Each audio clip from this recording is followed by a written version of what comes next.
अक्रूर जी जब हस्तिनापुर में विदुर से मिलकर आते हैं तो वे श्री कृष्ण से कहते हैं कि महात्मा विदुर आपके परम भक्त हैं और वे आपसे मिलने के लिए उतावले हैं।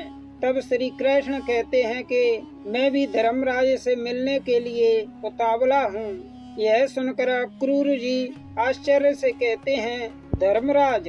तब श्री कृष्ण कहते हैं, हाँ अक्रूर जी, आपने सही सुना, मैं धर्मराज से मिलने के लिए उतावला हूँ, क्योंकि विदुर साक्षात धर्मराज है, जिन्होंने मांडव ऋषि के शाप के चलते इस धरती पर मनुष्य रूप में जन्म लिया है। तो चलिए जानते हैं मांडव ऋषि की इस कथा को। इससे पहले हमारे वीडियो को लाइक और चैनल को सब्सक्राइब करें। तो चलिए फिर शुरू करते हैं। मांडव ऋषि एक महान तपस्वी थे जो खांडव वन में अपने आश्रम की एक कुटिया में रहते थे। एक दिन कुछ लुटेरे दौड़ते हुए ऋषि के आश्रम की ओर आए। उन लुटेरों ने ऋषि से कहा कि कुछ लुटेरे हमारे पीछे पड़े हैं जो हमें जान से मारकर हमारा सारा धन लूटना चाहते हैं। हम व्यापारी हैं, कृपया हमारी रक्षा करें और हमें आसरा दें। मांडव ऋषि उन लुटेरों को व्यापारी समझ उनकी सहायता करते हैं और कहते हैं कि अपना धन कुटिया में छुपा दो और तुम पीछे के रास्ते से भाग जाओ। लुटेरे धन छिपाकर वहां से भाग जाते हैं और तभी राजा के सिपाही वहां आ जाते हैं और वे ऋषि को लुटेरों की सहायता के आरोप में पकड़ लेते हैं।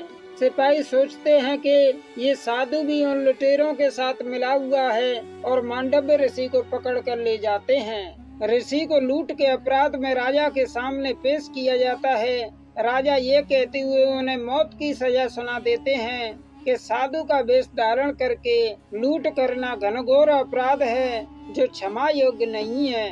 तत्पश्चात मांडव ऋषि को वध स्तंभ पर लटका दिया जाता है, परंतु ऋषि अपने तपोबल से वध स्तंभ पर कई दिन तक लटके रहते हैं और फिर भी अपने प्राण नहीं त्यागते। उनके शरीर से अलौकिक तेज का प्रवाह होता है, जिसे देख सैनिक भयभीत हो जाते हैं और तुरंत जाकर राजा को ये चमत्कार बताते हैं। ये सुनकर राजा स्वयं वध स्तंभ के पास जाते हैं और तुरंत ऋषि को नीचे उतारने का हुक्म देते हैं।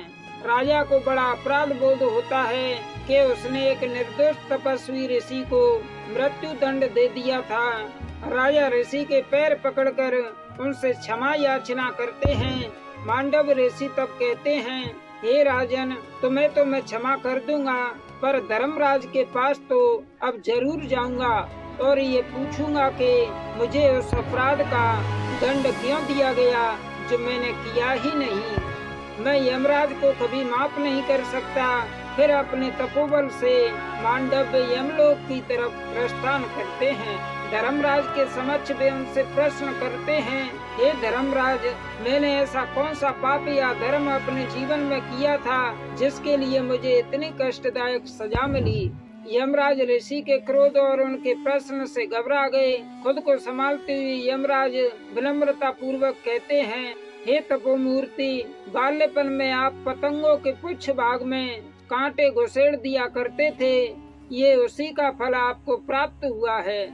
तब मांडव ऋषि कहते हैं, धर्म शास्त्र के अनुसार जन्म से लेकर 12 वर्ष की आयु तक बालक जो कुछ करे उसे अधर्म नहीं माना जाता, क्योंकि उस समय तक वो अबोध रहता है। सो तुमने बाल्यपन में की गई मेरी मूर्खता को पाप का नाम देकर मेरे साथ अन्याय किया है। दूसरी बात यह है कि तुम ये भूल गए कि न्याय के आसन पर बैठा व्यक्ति अपराध की मात्रा के अनुसार ही दंड देता है। उस मात्रा से अधिक दंड देने से अन्याय करने का पाप लगता है, और जो स्वयं न्यायमूर्ति होकर दूसरे पर अन्याय करे वह घनघोर अपराधी कहा जाता है। अतः हे धर्मराज, मैं तुम्हें साथ देता हूँ कि इस पाप का दंड भोगने के लिए तुम मनुष्य योनि में एक दासी पुत्र बनकर जन्म लोगे और न्याय अन्याय की गुत्थियां सुलझाते सुलझाते थक जाओगे।